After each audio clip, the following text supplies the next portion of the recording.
connect, serve, and grow is what you can expect at the House of Reconciliation. Leadership, community, education, wellness, and participation is part of our plan for your spiritual growth and success. Family and faith is a core value for the House of Reconciliation, working to help people find their purpose. Want to make an impact in the kingdom? Ready to tap into your future? Meet us at the House Sundays with Pastor Reginald Campbell. www.houseofreconciliation.org. Good morning and welcome in to another edition of Successful Living. We're here at the Greenwood campus at 1427 Suite E on Lawrence Road. Want to welcome in those that are joining us from the Greenwood campus, and to all of our virtual campus members. We thank you. We appreciate you, all of your support in asking questions and learning and in growing. And to all of our global partners, we are thank you, and all of our connections. We do appreciate you in Sweden, Norway, all the way in Ghana, also Haiti, also the Bahamas, as well as South Africa, Libya, and many more countries abroad. We do appreciate you this morning. We do not plan to waste your time this early morning opportunity to share with you. And so the goal of the House of Reconciliation is always this: to identify, to ratify, and to move on and grow. Our theme has been for the last 2 years: connect, serve, and grow. So right now we're kind of in the identify stage. So what happens is we are going to identify some things. And we kind of started out previously with a subject called This is the Way I Am, but it's not working. And so we talked about God is nosy. Why is he meddling in my business? We have talked about stubborn behavior. And we want to gravitate to what Dr. Lisa Firestone was sharing with us about being able to know self-worth. And I think sometime when we looked at the resurrection and we talk about the cross, we spent a lot of time going through the particulars of what happened to Jesus and that he rose. And I think oftentimes we do not look and consider what we have gone through and why Jesus. Because when you look at self-worth, why would God go to the extent to create an opportunity for humanity to come back to him? Now here's the problem. Because of, let's say, the adversary and the agitator, because people are not we kind of have, I wouldn't say have grown, but went away from calling people the devil and the imps and the enemy and all of that. So we use the term agitator and adversary. If you had no value, then why would the enemy constantly be attacking you? You can go to a quick scripture where the Bible says God is not the author of confusion. God has nothing to do with confusion. The problem is we constantly deal with conflict and confusion, which means that there has to be a value in you, even with the challenges that you have. What the enemy tries to do, or the agitator, is to knock you off the course of these things: devotion, prayer, communion, revelation, and creativity. If you do not have this link, because the Bible says for God is a spirit, and they that worship him must worship him in spirit and in spirit and truth. Our spirits were given an opportunity to reconnect to God without the control of man and sin. Neither of those two will go away. But what happens is who gets control of our minds.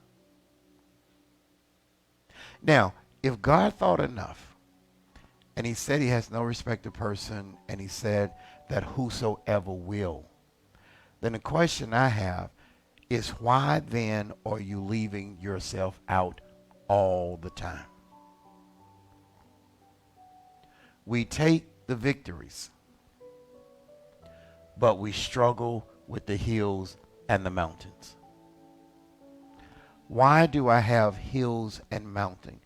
Sometimes our spirituality is elementary, and it's going to take another level of spiritual maturity, spiritual insight, spiritual foresight, and spiritual growth in order to achieve. What does this mean? I'm still acting like a kid in an adult's body. I am still acting like a victim when I have a Savior and a resurrector. So what people do who are uncomfortable in their skin, the first thing they do, most of your trouble you didn't start it, it came to you. You didn't go out to get broken. It started to you. And so sometimes with so much brokenness, there is a reason for the dark side. This is why we have Kermit God. There's a reason, because if you could know who you were in God, we would not have all of these stumbling blocks that we have. The thing is, the enemy doesn't want you to see the true color of yourself. So then what the enemy does is causes you to see color and conflict with everybody else. So people have to degrade you. And then you give up on who you are, which means you lose your dreams, and your dreams turn into nightmares. Jesus didn't come for a particular race. He came for humanity. He came to lift the weight and the penalty of sin off of our shoulders. Okay? Now what we're responsible for is not allowing the adversary and the agitators to play games in our minds. Why? Because it's already a preconceived notion that certain ethnicities can't go but so far. They can't fly planes. They can't be engineers. So then between what a person who doesn't feel good about themselves and from what the adversary does, you feel like you don't have a choice. You feel like, because here's the thing. One of the things that the adversary is masterful at is exposing your weakness and your flaws. Now, let's put this in a real life percentage. Everyone has at least 10% of mental flaws and 10% of physical flaws. The enemy gets you to see the 20 and not understand and develop the value of the 80. Most people right now, 10 to 20% of their life is ruining the other 80% because they never talk in a positive tense about themselves. What they do is continue to talk about what was. They're plugged into trouble. So this is where low self-esteem, low value, this is where denial, and this is where being a victim, and this is where I can't do this. Because what you're doing is you have allowed what you have heard now to become mental nightmares. You know why? Because the adversary is always putting a stumbling block. So yes, somebody will get promoted ahead of you that should have never been promoted. But here's the problem. You quit because you saw someone else. You devalued yourself because of what you heard.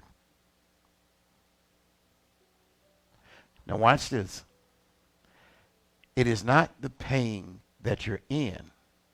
It is the pain that you never got rid of. Most people today are not living in their present. And this is why, let me get it right here. This is why Dr. Lisa Firestone said this. This is what I wrote earlier. The nightmares of our mental mind. Still rehearsing what we lived. She wrote the piece this way. This type of coaching. See, what we don't understand is people coach you to fail.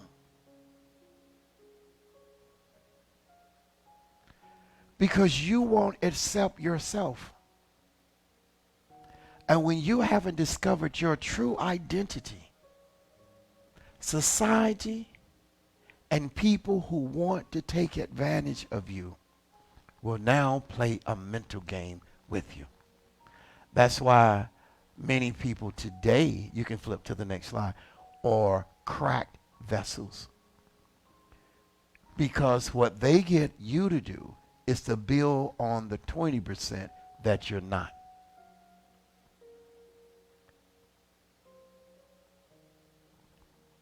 They get you to, so then they don't have to worry about you. Because when people talk to you about your present and your potential, these are the normacies that come out of our mouth. Oh, I don't think that'll happen for me. And so you just put that in your atmosphere. How can it not happen if you have the skills and ability? Because you're trying to get it one way. You're not using the level of creativity that comes from devotion and prayer. You're not seeking God for revelation. I'm going to teach a class sometime in June, and I'm going to teach it from this perspective. Yes is one of the most deadliest things you can ever hear. Ask me why. It doesn't give you the process. It gives you permission, but it doesn't give you instructions. And so when you go out and you don't have the right mix, and with anything that is successful, the first cut is not always the final cut. Am I right? You can write a presentation for a business and you have to write it in drafts. And then once you meet with them, now you got to see what their needs. You got to do a seek and discovery. Am I correct? So then if you don't do a seek and discovery, you take a plan that has never been tested. You take an ideal that has never been tested. And then here's the other side of the resistance. Then when you try to come back and teach people, they can't hold on to what you said, because the nature of humanity, just as it was in the beginning with humanity, is to do it my way. And the company and the industries that are successful, they have a strategic process. You know about those. You know about those. They have a, you know about those in gun control. It's the way you hold the weapon. It's how you pull the weapon. It's where you put your fingers on the weapon. The weapon isn't dangerous until you mishandle it or not understand. Once you release it, you can't get it back. So if it's in a sales meeting, if it's in a discovery meeting, if someone goes off track, now you can't bring them to the conclusion that you were seeking. So why does that not apply to everyday life? So then what has to happen, we are rehearsing what we live and not living in our present, because we're having, before you can have, you have to have a mental nightmare. And the mental nightmare creates a false reality in life. And this is what Dr. Lisa Firestone says. She said, this type of coaching is shaped from a painful childhood. It is hard to fool someone who seeks knowledge. And it's easy to manipulate someone who listens to what they hear rather than examine what they've heard. If you don't examine it, you may think the world is flat.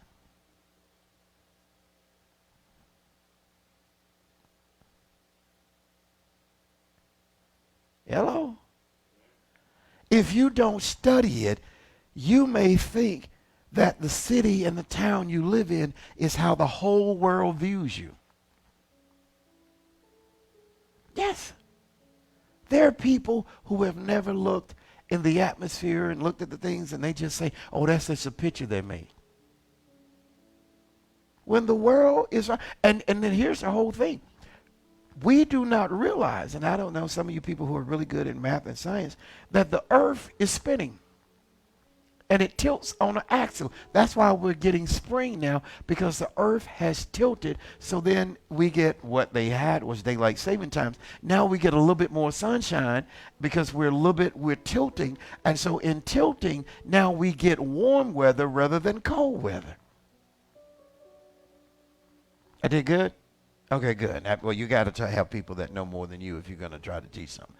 So this kind of painful childhood experiences. And so what happens is, what happens to you, notice this text is an experience. And now this almost going to drop you on the deep end. It is an experience. Don't think for a moment, just listen to me. That experience is not your life.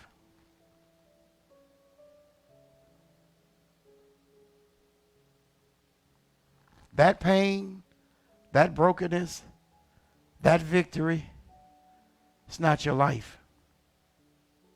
Now ask me why. That was only a moment. And that moment is in the way of you building who you are. That moment has taken control of the 80% that God gave you.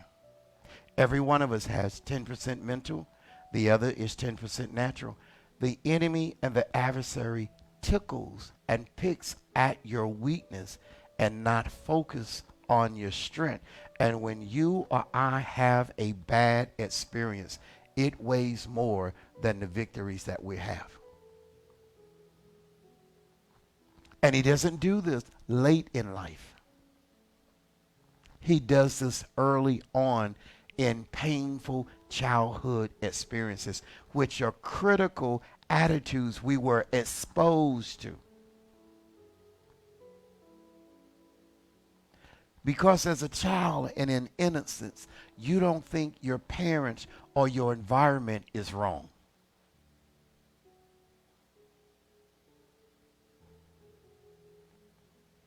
Dax, as a kid, is always king, always hero. Mom is always queen, always this. But we don't see their flaws. And their 20% can still have an effect on you today.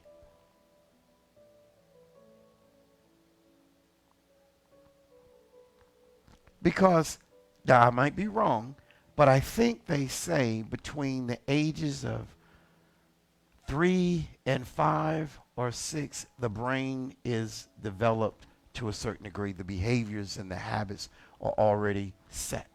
Where did they come from? The environment. And if the environment and the culture doesn't change, then that person, that child, sees everything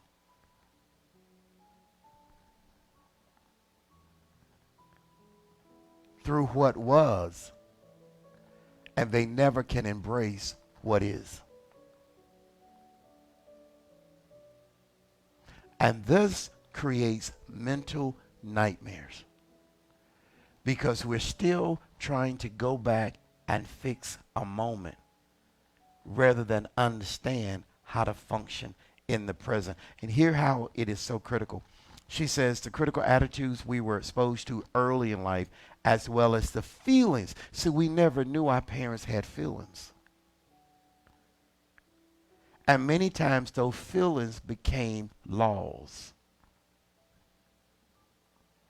Mental laws in our mind. It doesn't mean that they were right. And it doesn't mean that they were wrong, but they became. This is why I thought this was so significant, what the writer said for United Broadcasters, as we tune our lives to the pitch of God. This was the whole point of having Jesus Christ, is that we could retune our lives. Because when our parents had a bad day, and I can speak for myself, when I was chastised and I hadn't done nothing, and I didn't understand while I was corrected and chastised with no reason for why that happened.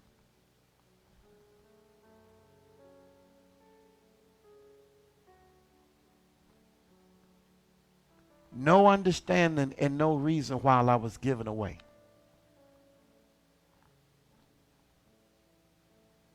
those things can shape how you deal and respond with people. And so many of us are in an adult body, but a broken mental state from childhood. So then we don't know how to act, respond, accept, and advance in present day living. And this doesn't mean that you don't get a job. It doesn't mean that you don't get an education. It's not the physical issues we are challenged with. It is with the mental issues that keep us from understanding our value in God. Does this make sense? So then we look at Jesus as something that happened and was done for other people. And so then psychologically it says to us, that's not me. And so with the agitator and the adversary, this is how people get ahead of you who has done less than you. That is a deterrent. So this is when I look at it, says get in tune, because what she says is, we didn't know our parents had feelings about themselves. We didn't know what they dealt with. We just got the blunt of whatever it was. While these attitudes are hurtful, over time, they have become ingrained in us. So either what happened or what didn't happen, many of us didn't get the equality and the balance that either it was too many kids in the house. Hello, somebody.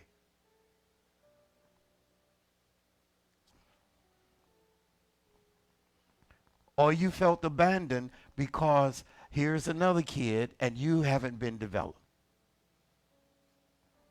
Nobody played T-ball with you. And I don't mean this the wrong way, it's always the baby that gets all the good stuff.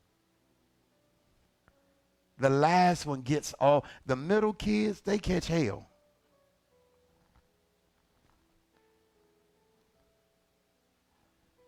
The middle kid catch hell. Because the first kid get all the attention and all of that, and then the middle kid catches hell because the middle kid get blamed from the first kid, and then the baby never do nothing wrong. Never do nothing wrong. Oh, come on, y'all see? Am I right? Yeah. Nobody want to tell the truth. They got family members in here. I'm just saying, this is the truth. This won't change whether you erase your paper or not. And so that baby, they come up where everybody else has taken the brunt of what dad and mom was dealing with. And when they have that last child, that one is mostly spoiled and rotten, and then they won't want to have their way, and nobody addresses them. And so you're like, we couldn't play on the furniture, but he can play on the furniture. Okay, but I mean, just, and what she says is that they didn't know over time it has become ingrained in us. So here's the thing. When it becomes ingrained in us, it creates conflict with the siblings. If you want to have a real falling out, the parents can be going on, hopefully, to meet the Lord, and the kids still beefing about what happened between 6 and 12. I'm going to just spin around on this because, you know, this I'm going to look up at the wall. The kids are still battling. And then if there's any property or stuff left, it really turns into a battle. Because somebody going to say, Dad liked you better. And somebody going to say, you was always mama's pet. You see, now we get the raw emotions. And I can't believe they left you that. And so the worst thing any of them can say is, Mama didn't like you at all.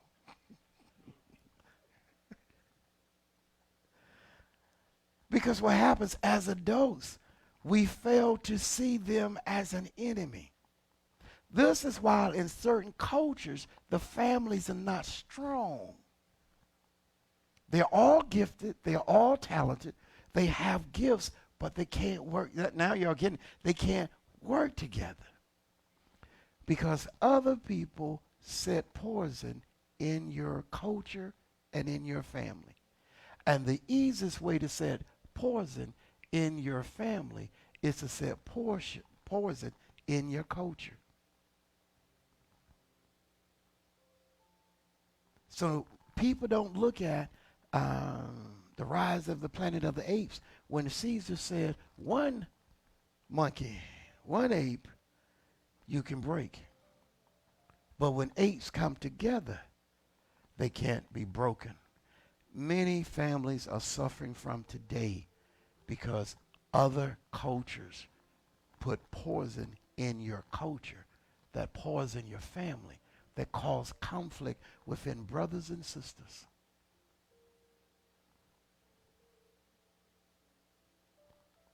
Now, this is why we don't understand that how can some people do some things and how can the family be together and do A, B, C, and D, and then in some cultures, there ain't nothing that can get done. You know why? They poison the parents. They That's why I said now we identify. So if you are taught, if the head is taught that the body is bad, what do you think the body's going to do? It's going to what? It's going to rebel against the head. And so then with all the gifts and talents, people can't bring themselves together. Because we think being divided, we're stronger. And and what is the biggest thing in the animal kingdom? Divide and you can conquer. Because we don't understand one thing. It's the power of agreement with God first. And that will cause us to be able to not always agree, but agree to disagree and still get something done. Does this make sense? Here's what she says. As adults, we may fail to see them as enemies, instead accepting their destructive point of view as our own.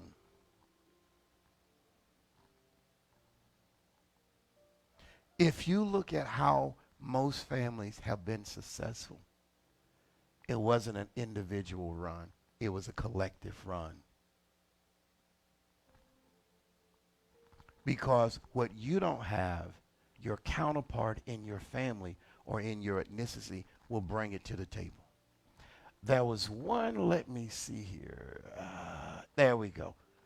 That one. No. Okay, well, this is the one with the 3-pronged kid and the 2-pronged parent. What I'm saying is our parents did the best they could. There you go. Our parents did the best they could. They probably had 1 prong. And that was survival and struggle. You got 2. You lived. You got a little education. But what you're birthing in your children is completely different. They're not going to function in a 1-pronged society. And they're not going to do what you did. They are designed differently. We cannot, from a mental state, pass on old behavior that does not work in a present society. This is why it's important to understand we have to now, because of Jesus Christ, and because of the resurrection, and because of the persecution, the accusations, and the demoralizing that they did to Jesus, we must understand to partake of that cross, we have to break the generational curses within us. We have to break the mindset that has been with us. We have to break that it can't be done, till it shall be done. We have to break that it can't be done, that it shall be done.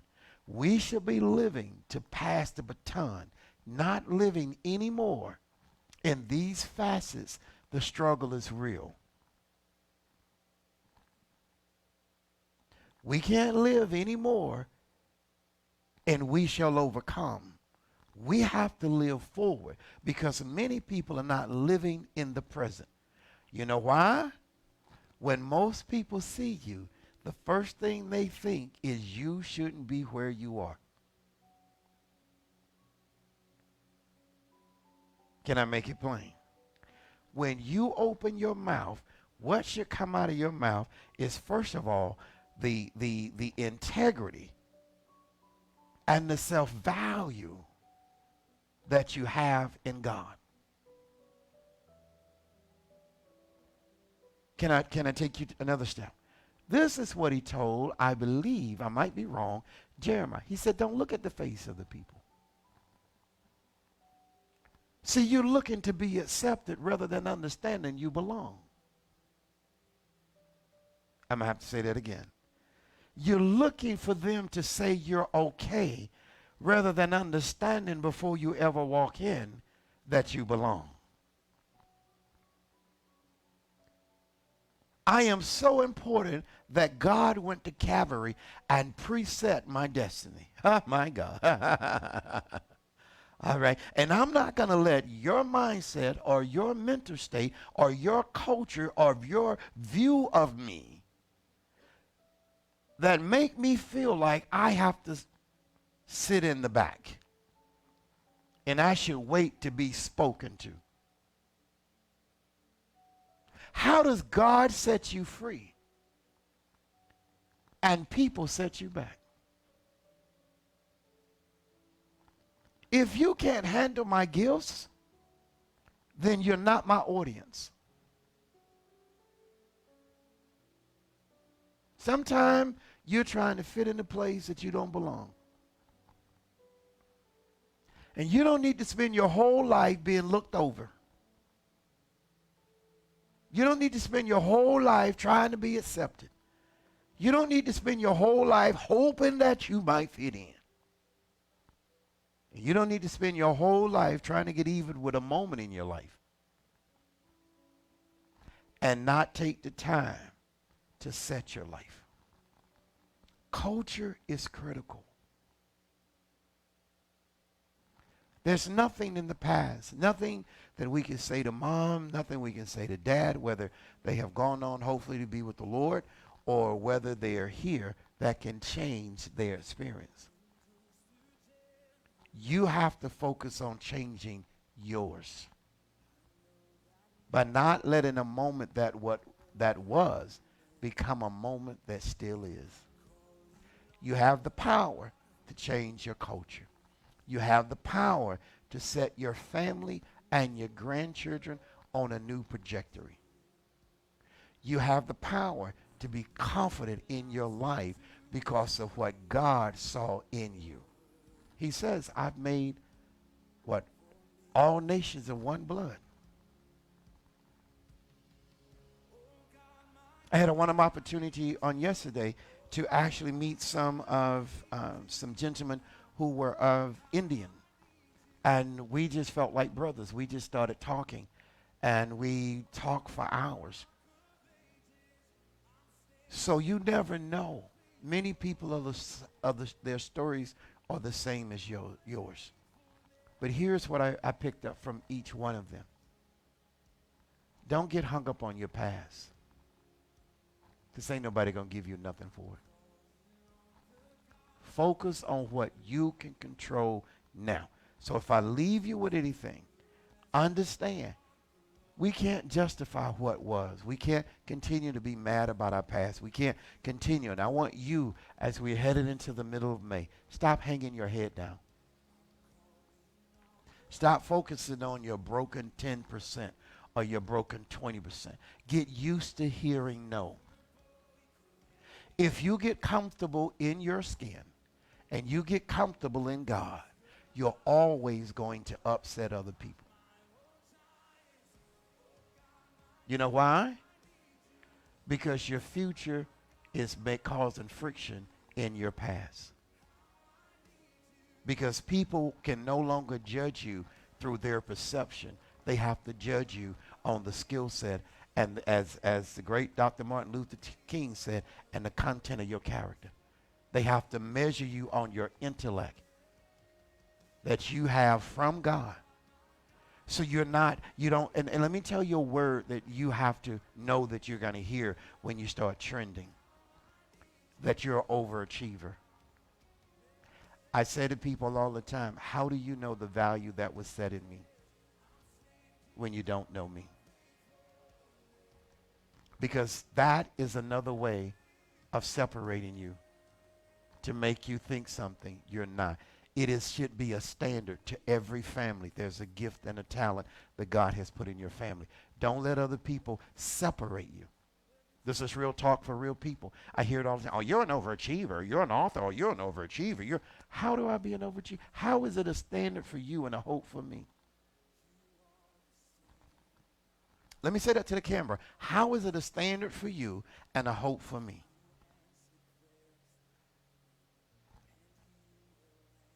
How? How? And so here's the kicker. Let me say this to you because I'm trying to close. This thing that I saw between the prayer box in the Greenwood campus and the cross in Greenwood campus and the very cross we have here, everything has been a controllable. See, the problem is you're viewing yourself from your past. You're viewing yourself by what others said. You're viewing yourself by your failures. You're viewing yourself because of broken pieces. This is why it's critical to view yourself from the perspective of God. You have had enough view from the bottom up. You need to start looking from the top down. God didn't come to release some. He came for whosoever will, let him come. You should come every day to change and become and go through the transformation, not of what you was, but what you are able to become. And here's the thing I'm going to leave with you. Don't fear the movement of God in your life. Because here's what I found out about God. He has to give the enemy the power to cut the light off in your life. And when he tells the enemy to cut it back on, Satan, the devil, the imps have to cut it back on. Now, you want biblical for it? Remember when they were building the temple, they left a stone out and they left it in the rock quarry. But only that there was no stone that they could make a fit. And it was an old worker that said, I know a stone that fits in the alley. Listen, if you stay before God, it may not come right now, but don't you walk away like you did before for what God has for you. No matter what obstacles you have, no matter what mobility you may have lost, and for God knows for what nobody has said about you or to you. They do not control your life. The whole point of this lesson is moving us to two things. Understand what 20 means, and to understand this is a year that you should start breathing. Many of you on camera, many of you in the audience have not exhaled. And if you can't exhale, you can't inhale new breathing and new opportunities. God bless you. I'll see you soon.